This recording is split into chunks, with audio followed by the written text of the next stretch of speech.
নমস্কার, টিভি 9 স্পেশালে আপনাদের সকলকে স্বাগত জানাই। আপনাদের সঙ্গে আমি মঞ্জিরা।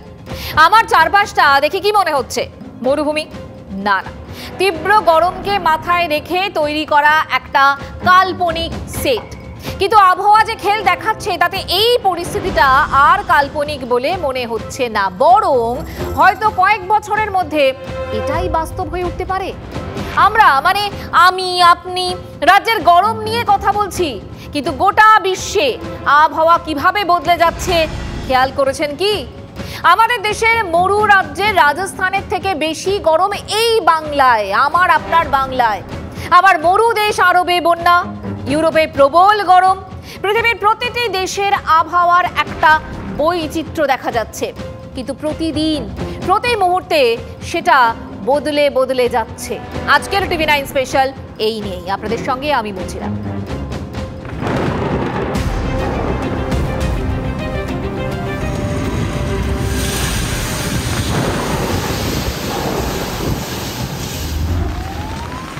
রাস্তা ভেঙে খান খান, কোথাকার গাড়ি কোথায় ভেসে গিয়ে ঠেকেছে কেউ জানেন না। রাস্তার পর রাস্তা জলে ভেসে গেছে। এই ছবিগুলো সপ্তাহখানেক আগের, বিশ্বের অন্যতম উন্নত শহর দুবাইয়ের। উন্নত শব্দের পাশাপাশি এই দুবাইয়ের জন্য আরও একটা শব্দ বসানো যায়, উষ্ণ শহর। মরুভূমির মাঝে মাথা তুলে দাঁড়িয়ে থাকা দুবাই গত কয়েকদিন ধরে জলে ভেসেছে। তথ্য বলে একদিনে 1.5 বছরের বৃষ্টি হয়েছে এই শহরে। এমন বৃষ্টি যা এর আগে কেউ দেখেননি। কিন্তু সেটাও হলো, রাস্তাঘাট ভেসে গেল। এই শহরে ড্রেনেজ সিস্টেম নিয়ে কেউ খুব একটা মাথা ঘামাতেন না, কারণ বৃষ্টির জল বাইরে বার করার কোনো প্রয়োজনও পড়তো না। এবার সে দেশের প্রশাসনকেও এটা নিয়ে ভাবতে হবে। মরু দেশে বন্যা, অবাক করার মতো বিষয়, তাই না? তবে এই বাংলার মানুষ কিন্তু আর অবাক হবেন না। গত কয়েকদিন ধরে বাংলার মানুষ যা ভোগ করছেন তাতে অবাক হওয়ারও কিচ্ছু নেই। রাজস্থানের থেকে বেশি গরম এবার বাংলায়। জয়সলমেরকে টেক্কা দেওয়ার জন্য কলকাতাই যথেষ্ট। পুরুলিয়া বাঁকুড়াকে এই প্রতিযোগিতায় নামানোর প্রয়োজনই পড়ছে না। 40-এর নিচে তাপমাত্রা কথাই বলছে না। শুধু বাংলা নয়, গরমে হাঁসফাঁস করছে একাধিক রাজ্য। এমনকি ইউরোপের তাপমাত্রাও ক্রমাগত বাড়ছে। তথ্য বলছে পৃথিবীর ইতিহাসে উষ্ণতম বছর 2023। 2024 কি সেই রেকর্ড ভেঙে দিতে পারে? সম্ভাবনা উড়িয়ে দেওয়া যাচ্ছে না। হিট চেম্বারে পরিণত হয়েছে পৃথিবী, আর তারই ফল খামখেয়ালি আবহাওয়া। খামখেয়ালি আবহাওয়ার কথা বলছি আমরা। আজ বুধবার কলকাতার তাপমাত্রা কত জানেন? 40.5 ডিগ্রি সেলসিয়াস, এবং টানা 4 দিন শহরের পারদ এই 40-এর ঘরে। এল নিনোর প্রভাবে 2023 সালটা পৃথিবীর উষ্ণতম বছরের তকমা পেয়েছে। এল নিনো দশা এখনো চলছে, আর আগামী কয়েক মাসের মধ্যে প্রভাব কমবে এই এল নিনোর। তারপর পৃথিবী কিছুটা ঠান্ডা হতে পারে, কিন্তু তার আগে পর্যন্ত যে তাপপ্রবাহ চলছে তাতেই গরম তাওয়ায় পরিণত হয়েছে এই পৃথিবী। ফল মাত্রা ছাড়া গরম আর হঠাৎ হঠাৎ বৃষ্টি যেন পরিবেশ ব্যালেন্স হারিয়ে ফেলেছে।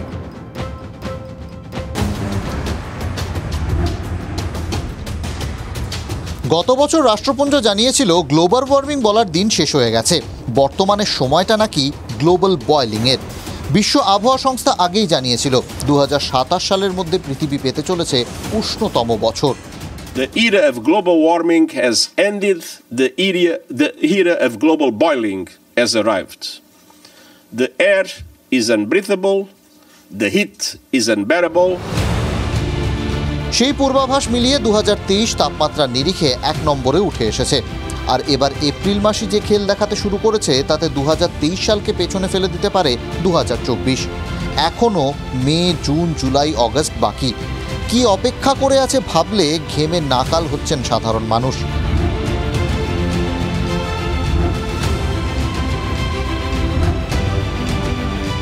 কিন্তু এর কারণটা কি? গ্লোবাল ওয়ার্মিংয়ের পাশাপাশি এল নিনোকেই মূলত দায়ী করছেন আবহবিদরা। প্রশান্ত মহাসাগরের পূর্ব প্রান্তের জলের তাপমাত্রা বেড়ে গেছে, স্বাভাবিকের থেকে প্রায় 1 ডিগ্রি বেশি তাপমাত্রা। এই অসহ্য গরমের অন্যতম কারণও এটাই। 2014-15 সালে এল নিনো সব থেকে বেশি প্রভাব পড়েছিল 2016 সালে। 2023 সালের এল নিনোর দাপট 2024 ইতিমধ্যেই টের পেতে শুরু করেছে।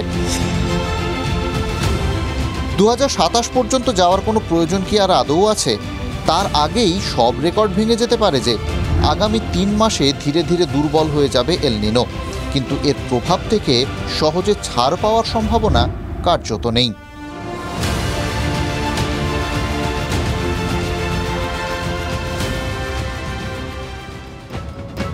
কি ভাবছেন সব দায় এই এল নিনোর ওপর ঠেলে দিয়েই খালাস হয়ে যাওয়া যাবে? না, রোজ রাস্তায় বেরিয়ে আমরা যে নাকাল হচ্ছি তার অনেকটা দায় কিন্তু আমাদেরও।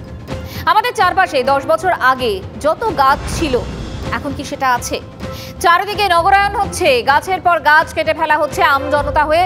সবাই আওয়াজ তুলছি কোথায় আমরা? ভোটের মরশুম, নেতা নেত্রীদের আমরা খুব কাছে পাচ্ছি, কিন্তু তাদেরও এই পরিবেশ সম্পর্কে কটা কথা বলতে শুনছি, বা আমরা নিজেরাও তাদের কটা কথা বলছি? নিজেদের বাঁচানোর দায়িত্ব আমরা নিজেরা আদৌ নিচ্ছি কি? এটা ঘাটাল, চাষের জমিতে ফসল হয়েছে, কিন্তু সেই সোনার ফসল চাষিরা ঘরে তুলতে পারছেন না। কেন জানেন? কারণ গরম, রোদের এত তাপ যে চাষিরা মাঠে নেমে কাজ করতে পারছেন না, মাঠেই ফসল নষ্ট হচ্ছে। রোদ গরমে কাজ করতে পারছি নি, লেবার পাওয়া যাচ্ছে নি। মোটার আগে তো পালিয়ে যেতে হচ্ছে, যা পরিস্থিতি, রোদে একদম থাকা যাচ্ছে নি। মাঠের বদলে চাষিরা কোথায় যাচ্ছেন জানেন? হাসপাতালে। এই তীব্র গরমে অসুস্থ হয়ে পড়ছেন, মাঠের বদলে হাসপাতালে ছুটতে হচ্ছে চাষিদের। হাসপাতালে বাড়ছে রোগীর সংখ্যা। জমি ছাড়া, চাষ ছাড়া থাকতে পারছে না। সে বারবার বলা সত্ত্বেও তারা প্রথমে তাদের অভ্যেস এটা সকালে ঘুম থেকে উঠেই জমিতে যাওয়া, তো বেসিক্যালি তারাই এফেক্ট হচ্ছে, ডিহাইড্রেশন নিয়ে একদম উইকনেস নিয়ে হাসপাতালে পৌঁছচ্ছে। শুধু গ্রামের চাষি নয়, একই অবস্থা শহরের মানুষেরও। গরম বলে বাড়িতে বসে থাকার উপায় নেই, কাজে বেরোতেই হচ্ছে গরম মাথায় করে। অসুবিধা তো প্রচুর হচ্ছে, এই ঠান্ডা জল টল খেয়ে ঘাম মুছে মুখে জল দিয়ে গাড়ি চালাতে হচ্ছে। बहुत ज़्यादा प्रॉब्लम हो रहा है, समझे? और क्या बताएं, पैसेंजर भी नहीं हो रहा। অসুবিধা খুবই হচ্ছে, কিন্তু করার নেই, কিছু করতেই হবে। সমস্যা তো আছে, কিন্তু কিছু করার নেই। শরীরে সমস্যা কী করবো, আমাদের গরিব মানুষ কী করবো, কাজ করে খেতে হবে। বাইরের গরম, গাড়ির গরম, একদম সিদ্ধ হয়ে যাচ্ছি। প্রচণ্ড কষ্ট। প্রথম তো এই হ্যাঙ্কি বেঁধে মুখে গরম যে হাওয়াটা বাতাসটা মুখে যাচ্ছে, পুরো হার্টবিটটা মানে বেড়ে যাচ্ছে, তার জন্য প্রচণ্ড কষ্ট। তারপরে এই বাড়িতে সিঁড়ি ভেঙে ওঠা 4 তলা 3 তলা, এর একটা কষ্ট গরমকালে। কষ্ট তো অনেক হচ্ছে, কি করব, চালাতে তো হবে। শহরের একাধিক রাস্তায় আগে গাছ ছিল, এখন ফ্লাইওভার, সাবওয়ে, চওড়া রাস্তার দৌলতে রাস্তার আশেপাশে গাছের দেখাই নেই। প্রশাসন ঘটা করে গাছ লাগানোর কথা বললেও আদতে সেই গাছ কোথায়? আমরা কাবলিওয়ালা দেখেছি, কাবলিওয়ালা বহু দেখিনি। গাছ লাগানোর কথা আমরা শুনেছি, কিন্তু গাছ লাগানোর কথা আমরা দেখিনি। এই তো রবীন্দ্র সরোবরেই এবং কলকাতাতে যত উন্নয়নমূলক এই যে ফ্লাইওভার হয়েছে, AJC Bose road flyover, park street flyover, বা ওইদিকে নর্থে, হ্যাঁ, বা এদিকে জেমস লং সরণি, সবাই বলেছিল আমরা তো গাছ, পরিপূরক গাছ লাগাবো। এবং এখন যে মেট্রোর কাজ হচ্ছে, গাছের বিকল্প গাছের কথা বলা হচ্ছে, কিন্তু সেটা হয় আদৌ লাগানো হচ্ছে না, বা লাগানো হলেও সেটা বাঁচছে না, সেটা আমরা কেউ দেখছি না। আর শুধু রাস্তার আশেপাশে গাছের কথাই বা কেন? নগরায়নের ঠেলায় জঙ্গলের পর জঙ্গল কেটে সাফ করে দেওয়া হচ্ছে, তার দায় কি এড়াবে?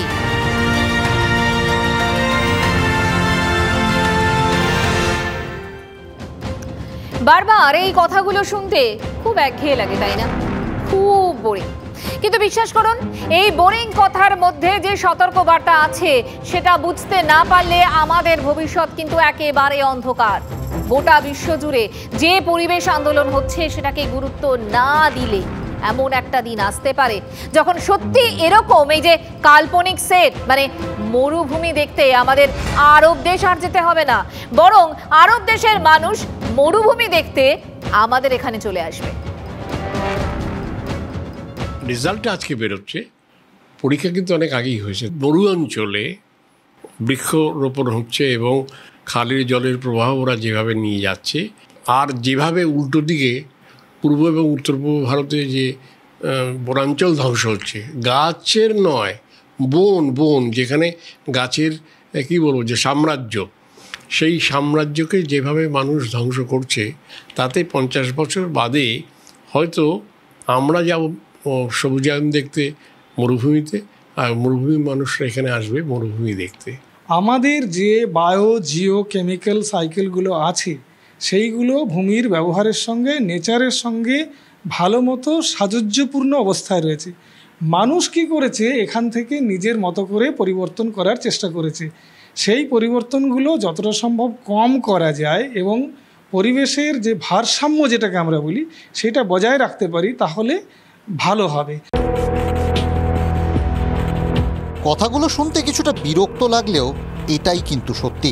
অনেকে হয়তো এরপরও ভাবছেন কয়েকদিন পর তো গরম কমেই যাবে। বাস্তবেও সেটা হবে, কারণ পরিবেশ একদিনে বা এক মাসে বদলে যায় না, বছরের পর বছর ধরে এই বদল চলে। যেমন বছর বছর আমরা বদলে যাচ্ছি। কবির কথা সূত্র ধরে আমরা অনেকেই বলি, এ বিশ্বকে এ শিশুর বাসযোগ্য করে যাব আমি, কিন্তু সেটা কথাতেই আটকে থাকছে না তো। কলকাতা পুরসভার মেয়র পরিষদ দেবাশিস কুমার কি বলছেন? আমরা অনেক কিছু প্রায়োরিটি দিই, একটা যে কোনো ডেভেলপমেন্ট করার ক্ষেত্রে আমরা সেটাকে বেশি প্রায়োরিটি দিই। ডেভেলপমেন্ট যেখানে হবে দেখা যাচ্ছে সেখানে প্রচুর সবুজায়নকে ধ্বংস করে দিতে হচ্ছে, কিন্তু আমাদের কাছে এখন আমরা দেখছি যে ওইটা বেশি দরকার হয়ে যাচ্ছে। আর একটা সময় আমরা সেইভাবে ভাবতাম, আমার মনে হয় ভাবনাটাও কোথাও পাল্টাতে হবে। এখন আমরা যে ডেভেলপমেন্টটা করবো সেই ডেভেলপমেন্টটা সাস্টেনেবল কিনা সেটা আগে ভাবতে হবে। সাস্টেনেবল ডেভেলপমেন্টের জন্য যা যা করা দরকার সেটা করতে হবে। গরমের নিজস্ব একটা চরিত্র আছে, যে চরিত্র অনুযায়ী আমাদের বঙ্গে গরম পড়ে আর্দ্রতা সহ। একদিকে তাপ, অন্যদিকে ঘেমে নিয়ে নাকাল হওয়ার সঙ্গেই আমাদের পরিচয়। কিন্তু এবার গরমে খুব ঘাম হচ্ছে না, বরং শুষ্ক গরমের সঙ্গে পাল্লা দিতে হচ্ছে আমাদের। চিকিৎসকরা কি বলছেন? আমাদের ইউজুয়ালি এখানে হয় যেটা, আমাদের শুষ্ক এত আবহাওয়া থাকে না, আমাদের প্রচুর ঘাম হয় এবং আর্দ্রতা থাকলে ঘাম হয়ে আমাদের শরীরে ইন্টারনাল কুলিং ব্যবস্থা থাকে।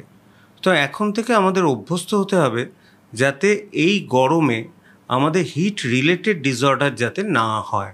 সুতরাং কিছুটা বাঙালির জীবনযাত্রা এবং বাইরে বেরোনো পোশাক আশাক পাল্টাতে হবে। চিকিৎসকরা সতর্ক করছেন, কারণ আবহাওয়া দফতর আসার কথা শোনাতে পারছে না। চলতি সপ্তাহের শেষে ভয়াবহ গরমের পূর্বাভাস দেওয়া হয়েছে। রাজ্যের 18টি জেলায় তাপপ্রবাহের সম্ভাবনা। দক্ষিণবঙ্গের 8 জেলায় জারি রেড অ্যালার্ট। আপাতত গরম কমার কোনো সম্ভাবনা নেই। দিন দিন গরম বাড়ছে। আমরা প্রকৃতিকে যেমন তিলে তিলে শেষ করেছি, তেমনি প্রকৃতিও আস্তে আস্তে তার সব হিসেব বুঝে নিচ্ছে।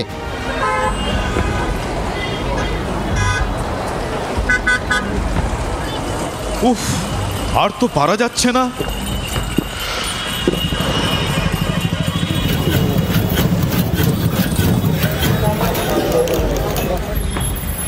কি গরম রে বাবা! সূর্যটা কি কলকাতায় নেমে এলো? রাজ্যটা কি মরুভূমি হয়ে গেল? কদিন পর দেখবো গঙ্গায় জল নেই, শুধু বালি।